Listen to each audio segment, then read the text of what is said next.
দেশের রাজনীতিতে নিজেদের প্রভাব বাড়াতে নতুন কৌশল নিয়ে মাঠে নেমেছে জাতীয় নাগরিক পার্টি এনসিপি। দলটি মূলত রিফাইন্ড বা পরিশুদ্ধ আওয়ামী লীগ, জুলাই যোদ্ধা এবং বিএনপির পদবঞ্চিত নেতাকর্মীদের দলে টানার পরিকল্পনা নিয়েছে বলে বিভিন্ন সূত্রে জানা গেছে। রোববার Amar Bangladesh party, united people's Bangladesh এবং বৈষম্য বিরোধী ছাত্র আন্দোলনের মোট ৪৪ জন নেতা আনুষ্ঠানিকভাবে এনসিপিতে যোগ দেন। তাদের ফুল দিয়ে বরণ করেন দলের আহ্বায়ক নাহিদ ইসলাম। এই যোগদানের পর রাজনৈতিক অঙ্গনে এনসিপিকে ঘিরে নতুন আলোচনা শুরু হয়েছে। দলটির শীর্ষ নেতাদের দাবি, শিগগিরই আওয়ামী লীগ ও এর অঙ্গ সংগঠন ছাত্রলীগ এবং বিএনপি ও ছাত্রদলের কিছু নেতাকর্মী এনসিপিতে যোগ দিতে পারেন। ইতোমধ্যে দেশের বিভিন্ন জেলা ও উপজেলায় থাকা একাধিক রাজনৈতিক নেতাকর্মী দলটিতে যোগ দেওয়ার জন্য যোগাযোগ করেছেন বলেও জানা গেছে।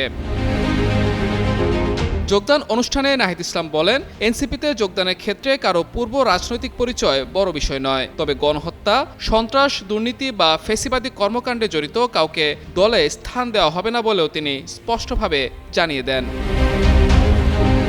এদিকে সাবেক যুবদল নেতা মোহাম্মদ ইসহাক সরকার এনসিপিতে যোগ দিয়েছেন। একই সঙ্গে চট্টগ্রাম সিটি কর্পোরেশনের সাবেক মেয়র মোহাম্মদ মঞ্জুর আলমের সঙ্গে এনসিপি নেতাদের বৈঠকের পর তার যোগদানের সম্ভাবনা নিয়েও আলোচনা তৈরি হয়েছে।